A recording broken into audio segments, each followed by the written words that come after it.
Thanks. We might leave some time for the people to switch rooms. Very happy to be here. Before we start, just a quick survey to get to know you better. Who in the audience either has subscription or plans to put subscription into his apps? Raise your hand. Okay, keep it up. If you have above 10,000 subscribers, 100,000, million. Okay, thanks. Wow, what a diversity in that room. Doing a great job, Luis, at casting people. I think I won't be lying if I say that subscriptions are everywhere. We've seen that in a room. It's either you or your neighbor. And still, this is a very young topic, very young subject in the apps. And in fact, we can see that a lot of people are lacking data. They don't have guidance. They don't know what to do. They don't know what are the market practices. And this is what we are going to discuss about. It's how to improve everything. I am, oh, it's the green one. Yeah. So I'm Jeff from 𝗟𝗶𝗸𝗆. 𝗟𝗶𝗸𝗆 is a subscription growth platform. It basically helps app editors to improve their, well, to get more money out of price testing, copy design, paywall design testing that you can run without having to ask your developers or resubmit an application. End of the advertising. What I'm going to share with you today, I'm really, really happy to be doing this, is everything we've learned through thousands of A/B tests that were run through our platform by people that use 𝗟𝗶𝗸𝗆 on a daily basis. Let's jump into the funnel. And in fact, there is no, that was a lie. I'm missing S. There's no one funnel. There's a lot of different funnels depending on which app do you have. Do you have a freemium app? Do you ask for a login before getting to use the app? Or do you have a premium application with a hard paywall? Or do you have a reader app like Spotify or Netflix in which you have to subscribe on the web before using it on mobile? There's a lot of funnels. Of course, for the sake of the timing here, I don't know if Louis is still here, but he'll be happy if we can narrow it to something smaller, which is this golden path, the freemium, typical freemium funnel, which goes from installing the app, start using it, it's better, seeing a paywall, at some point pressing subscribe, start your trial, start paying, renewing, and still be there 1 year after. So we're going to work this funnel. But in fact, it pretty much looks like this. You have a lot of people in install. Some people drop before even using the app. Most of them should be seeing the paywall. We'll discuss that later. And you see that you will be losing people at every steps. And in fact, the full job of any people in review team and marketing team will be to plug these leaks at every steps. The more people you go to the next stage, the better the money.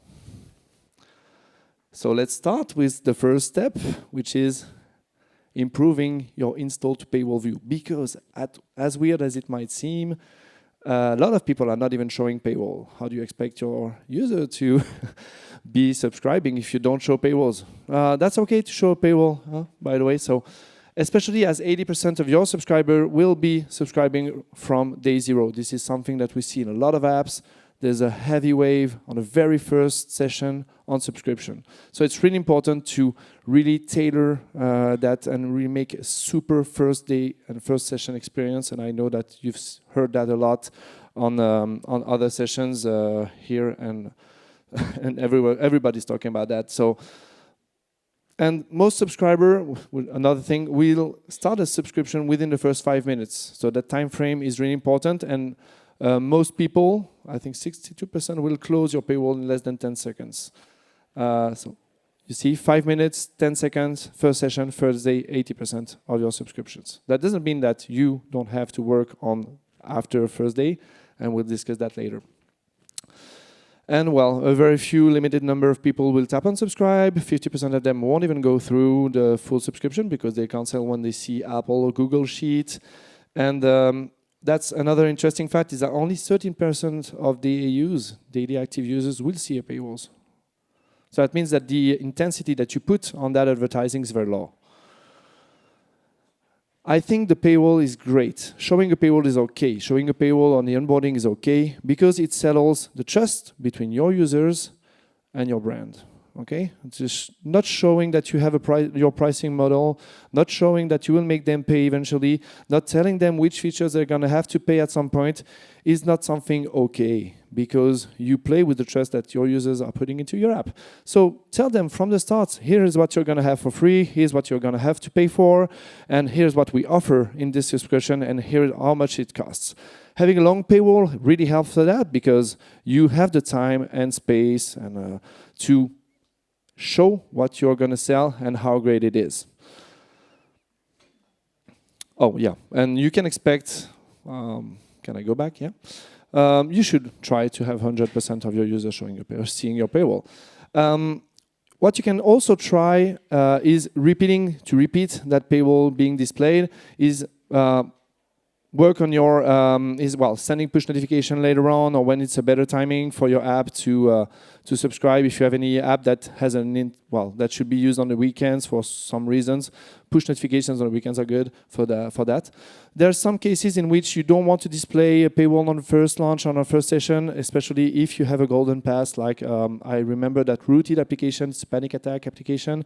When you are experiencing a panic attack, you don't want to show a paywall to the user. You better show it after you solve the issue. But very few cases are like that.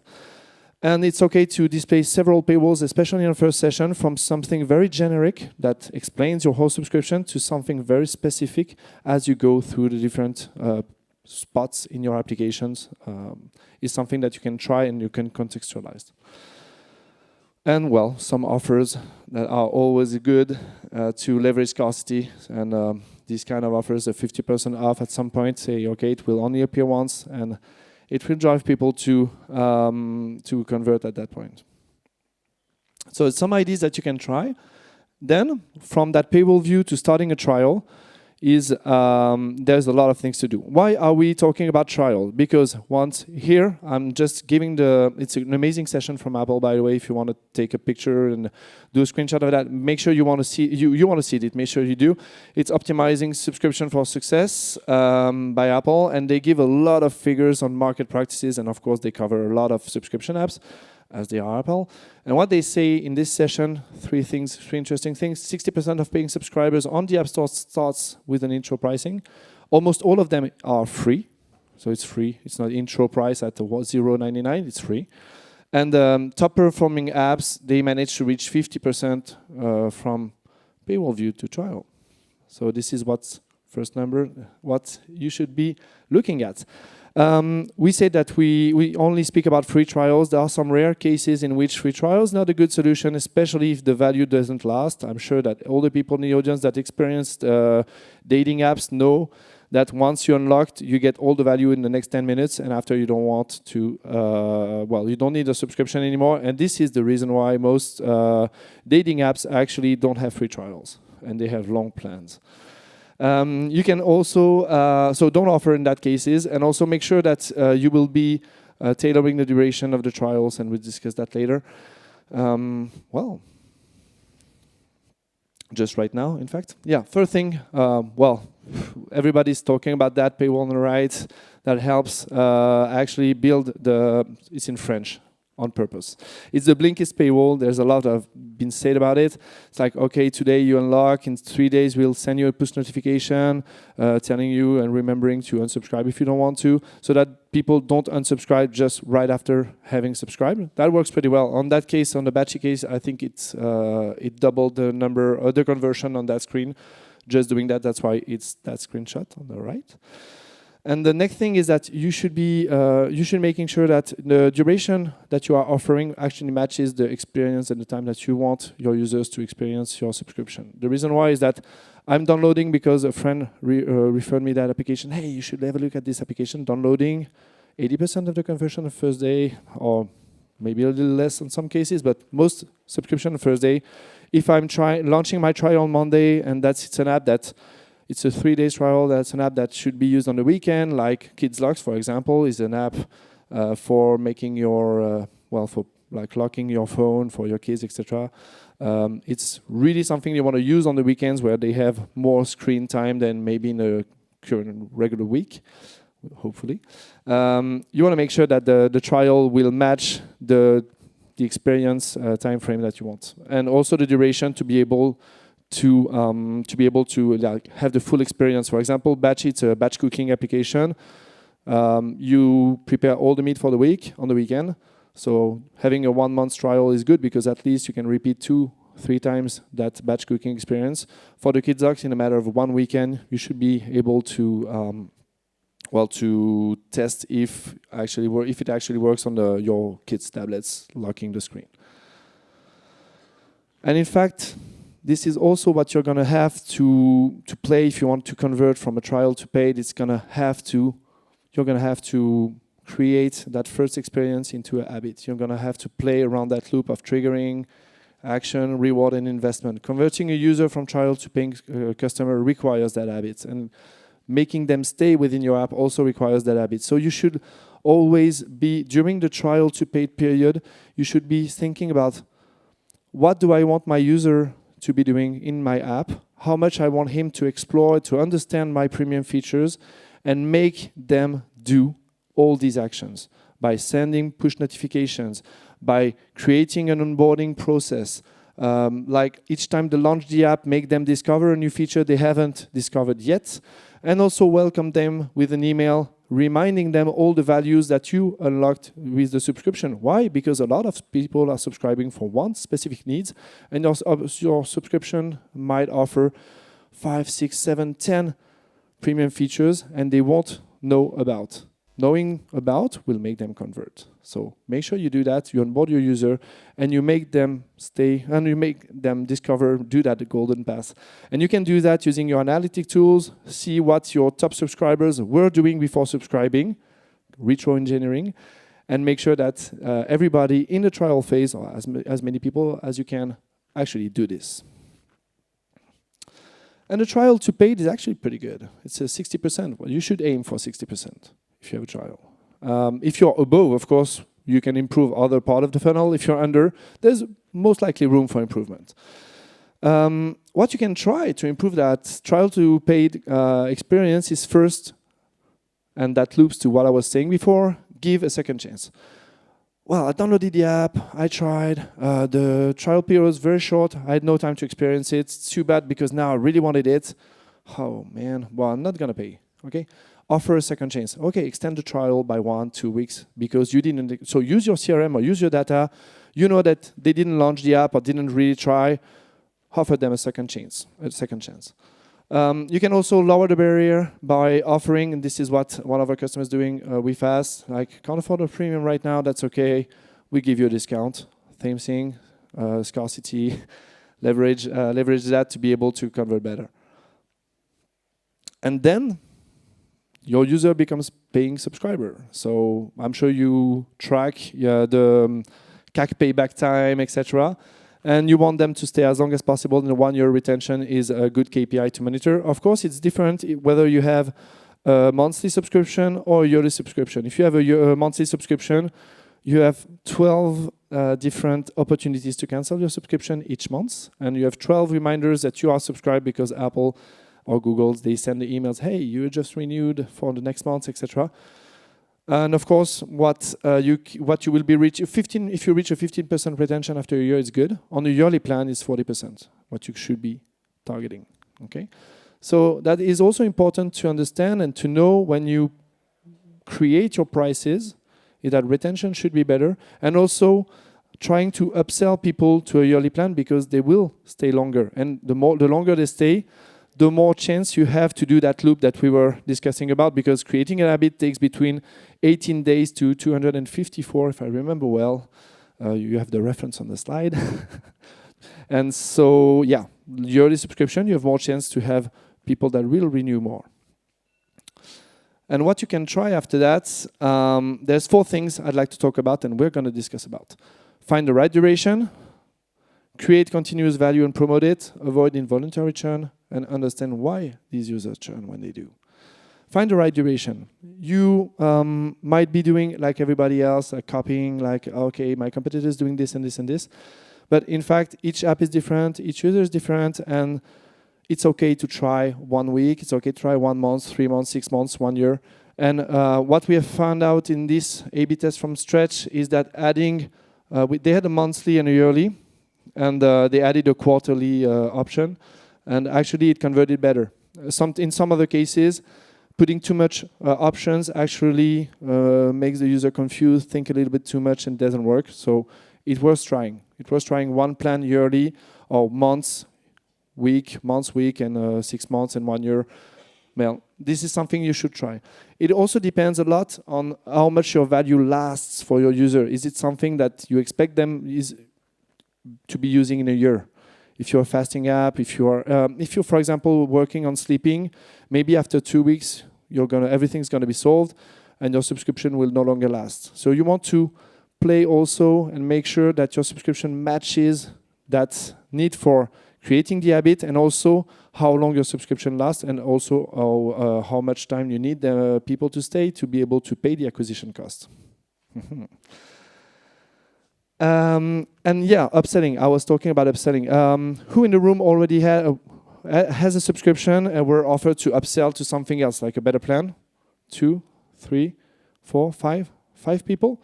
This is something that is really underused. Like, all subscription apps should be doing this. Once you subscribe to monthly and you're active in the app, that means that you could get like maybe a discount for a yearly, and we saw that in terms of retention is better. So everybody should be doing this. And also, once you're subscribed, there's very few applications that tries to upsell you to a gold or a platinum plan. Be sure to be doing this. This really works, and it really improves the full funnel for people that were already convinced by your product. Of course, you will be adding new features over time in your application, because if I took a yearly subscription, the subscription I took today and the subscription that I'll be benefiting from in a year will change. 2 examples. For example, you might be activating family sharing from the App Store SKU, and all the family will benefit from it. But if you don't promote it, it's like giving away something for free and not promoting it. So it's like, well, you're losing maybe an opportunity to embed more people into the subscription and increase the retention. If you have Netflix and you're sharing with your family, try to unsubscribe. You know it's going to be hard. The next one is Apple Music. I really love that feature, by the way. I got a mic, I could sing. Do you know that feature? It's a new feature they released, I think, 1 or 2 months ago. It's a karaoke feature. So you get a regular song, you get the lyrics, and you can change the sound of Rihanna singing, and you can replace Rihanna, which I won't be doing right now. And this is great because it's a new feature that actually is really different from any other. Spotify is not doing this. And this is something that is really new, and what Apple did great here is that they promoted it and they showed you which songs were compatible and you could test it. It really is something that you should be doing, like promoting all the work that your engineering team is putting and product team is putting into the product, so that you can, so that your users will see that they have what they paid for and even more. 2 reasons for churning. The first one is involuntary churn, easiest one. People, they don't update their credit card, you get renewal. That happens more on weekly and monthly plans. But when it comes to renewing, you cannot charge their credit card. Easy stuff. Show them, send them an email, because you get the information in real time from Apple and Google. Send them an email, send them a push notification, or do a placeholder like Apple Music within your app. Once again, in French. The top button there, telling, okay, we couldn't charge your credit card, please update that. We had a customer that did this, send an email and push notification. It's an easy setup in their CRM when they receive the event, 15-minute setup. And they get like 6,000 euros each month, because this happens each month, 6,000 euros. So they reduce their involuntary churn by 30% thanks to that simple setup. And of course, people will churn also because, well, they no longer want to stay with you. That happens. And in that case, you have 2 things you should know, 2 things you should try to collect. The first one is, why do people cancel the subscription? On Google, they collect that on the store directly, and you can get them directly from the Google console and get the reason why. Basically, it's the same kind of form. On Apple, they don't do it, and this is why you should put an unsubscribe button option on your settings. because if you put that, you will be able before, okay, I want to unsubscribe from the app, I can show this survey before making them jump to the settings of the store when they will be able to unsubscribe. So make sure you get that knowledge of why people are churning. And there's another thing that we need to try very soon. It's from Patrick Campbell, the CEO of ProfitWell. I saw that there, Lenny. And he's asking, what did you like about the app? And I love that because people were subscribed for a reason, because they were trying to do something, because they loved something they saw, because they were recommended to do something. So if you get that information, why people love the app, well, you basically know why they subscribe, so it helps engaging more and more people, and also playing on your strengths more than trying to improve your weaknesses. But knowing the two of them is really important, so try to do that. What you can also try is, leveraging app messages and, once again, say, okay, you're going to lose all the premium benefits. Are you sure you want to do that? You can resubscribe here with maybe a discount or whatever. And then we have optimized the full funnel from install to 1 year retention. But there are things to consider, and you can go further. Once you've done here, you've reached the KPIs for all your users, you can still improve. You can improve the intensity. The intensity is key. Intensity, what I mean is how many, I showed 100% paywall to my users. Yeah, but how many times did you show that paywall? Yeah, I got a 15% or a 60% conversion rate. Yeah, but on which plan? Is it yearly? Is it a monthly? Is it a weekly? What's your LTV? So intensity is really key. It's okay, I have a lot of, the water doesn't flood, no, it's okay. The stream is okay, but the stream is not okay. I mean, the intensity of water you'll be putting in that funnel is important. So play on the intensity. You need to be doing this. You need to measure and test everything. You need to measure who is performing well, what they are doing, what is my LTV, what can I improve, and constantly try to improve on all the demographics and geographics.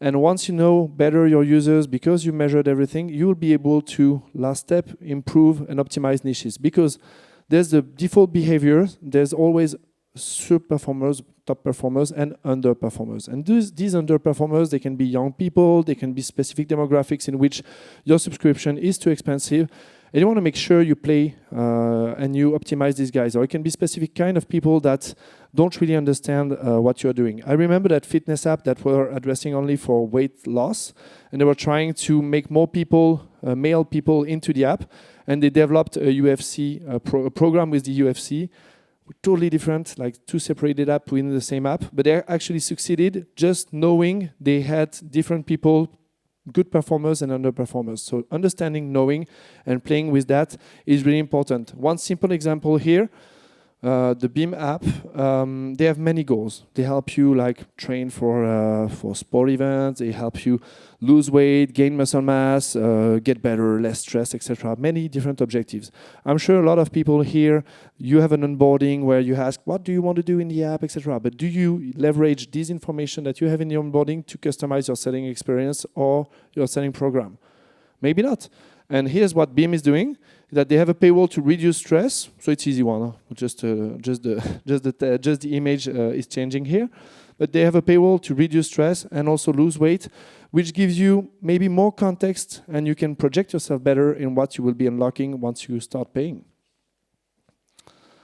That was all for today. I hope that you had a lot of recipes to start implementing maybe next week, and I think we have time for some questions that I'll be happy to get and maybe answer. We got it right here in the front from 𝗓𝗂𝗂𝗏, who's going to be speaking later, by the way, so check out 𝗓𝗂𝗂𝗏𝗀's from Share the Meal. Thank you. So my question is about the upsell part. If you have data or benchmark about when is the best moment, after 3 months, 6 months, 1 year? The best moment to convert? To upsell to a new... To upsell? Oh, yeah. It really depends, first on the initial subscription. What you don't want to do upselling your users is, you've trapped your user into a monthly subscription that renews, but it is not using it. You want first him to use it, because otherwise if you try to upsell him, he might just like cancel. So you need first to have a good information on the level of usage of your premium features by your user to tell, hey, we've seen that you're converting great, you're doing great on a lot of things, etc. But yeah, let's go on a longer relationship together, and here's a 30% off. But before, you need to make sure that they are using that at least 2 or 3 months is good, because you have 2 or 3 renewals. So he hasn't been trapped and didn't cancel. I forgot to cancel once again. I'm doing that now. After the 2 or 3, you know that it's on purpose, and you need to measure how much they are using their premium features before offering this. So it's really important to have a good CRM data in place to be able to do that kind of upselling. And maybe it's the reason why people are not doing it that much. Any other question, maybe? Good. Hello. Hi. We are offering a subscription for kids' mobile games. So we find it tricky that the user of our apps is not actually the one who pays for the subscription. So it's always that difference between who we're targeting as a customer and who the user actually is. Would you have any suggestions on how we could tackle all of these marketing tactics? Wow, that's a tricky one. For the people that are not playing with the kids category, it's really a tricky one, because you have a lot of regulations, you cannot track and monitor. There's a lot of limitations, and Apple and Google are really taking care of their young-aged user. And on top of that, they have specific account that they can subscribe with, but it needs parental approval on the side, so it's really tricky, especially as you can get to the parents. So yeah, you're right. That's tricky. There are a few things you could optimize. We've seen a lot of apps in the education space that are doing parental apps, or that are also in the onboarding asking for the parent's email. In that case, when they receive like the deferred payment, which is a specific system in which the kid asks, and then it goes through Apple, through the Apple App Store management system, and sends a push notification or email to the parents, and then they can approve on or reject the purchase. So if you have the contact with the parents and ask it in the onboarding, it's a good way of making it work. But if you see also, if you don't have it, you can ask it on the deferred payment, like, hey, maybe your dad or your parent are going to need to approve that payment. Here we can send them an email to explain what you're trying to do, and especially if the app is not a regular game and you're learning something, and presenting on a parent perspective is also a good thing that you can do after the intent of trying to purchase, so that you have from Apple is telling you when it's a deferred payment, so you can act upon that data to like say, okay, give us your parents' email, and we'll send them an email to tell them they should let you in. Welcome. Any other question? Oh, nice. Right in the back. Anyway, if you have questions, we will be in the well, we'll stay that all day long. We are 3 people of Purchasely, and we will be more than happy to share with you later on the day. Yeah. Hi. I'm particularly interested in dating apps, and I'm thinking of Hinge, for example, as a really good example. So they say we are the app that ought to be deleted. And I found that interesting. Do you think that is a strategy that you would pursue to try and maximize the monetization while using the app, and then not encouraging to resubscribe? Yeah, I think I love the fact that it's the app that you will be deleting and never installing again. On a lifetime value perspective, this is tricky. And I love the dating industry because they are testing a lot. It's maybe in the apps, not speaking about games, but the industry that tests the most. And it's really, really fun, even though that everything is not applicable to any other kind of app. On the dating, first of all, they try to engage you on longer terms. They tend to create several different plans because they saw that they couldn't. They want to upsell the users. So if you look at Tinder, they have like I think the gold and the platinum on top of the regular one. So really upselling strategies are really important there. But what they also are playing, which is coming to other apps, is the consumable spots. So they make you pay for more loves, more likes, more messages, more connections, or whatever on top of the subscription, which I find crazy. But in a good way or in a bad way? I think it's a good way. I find it crazy that you pay for something and you pay on top. It's like paying for Netflix and having advertising. Wait, okay, that works. But yeah, it's a good way also to tackle and to improve the revenues without changing the price that you show up front. And it really works well. And one thing that I will be trying if I was Hinge, and I don't know if they do, because I don't know all dating apps, is whenever you find love and you delete your account, ask why do you delete your account? Because I found love. Okay, do you want to say thank you to us and maybe have a little slider saying thanks a lot for helping me on that path, and here's $10 or $20. Maybe that can work. So improving a little bit and trying to get more on each step of the experience is something you can try out. Thanks. Welcome. Any other question? I think we have maybe last one. Sorry. Thank you for being such a lovely audience. And maybe we'll see you during lunch. Yeah, I get it. Thanks. Thank you. I think there's one distinction with the dating app thing. That was, oh yeah, please applaud him. I think the thing to talk about Hinge is that's a brilliant marketing campaign for acquisition, but I don't think they carry that message throughout their branding. So it's like great to get you interested in downloading, but I don't think it'd be wise for them to continue, please delete this app. But I like your idea of like maybe, like you could say, let's pay for your next date or something since you're deleting us, you don't need us anymore. Yeah. That's pretty good. Yeah, a thank you gift. Yeah, exactly. Thank you for using us and for all your money. And thank you for speaking. And thank you all for attending. And let's go eat. How's that? Talking about buying lunch, right? Starving. Look at his segues. It's amazing. So 1 hour, we'll be back here to give away stuff. Thank you, Jeff, or Jean-François. Jean-François. Et he called me Louis, too. It's Louis, French. Louis Tanguay.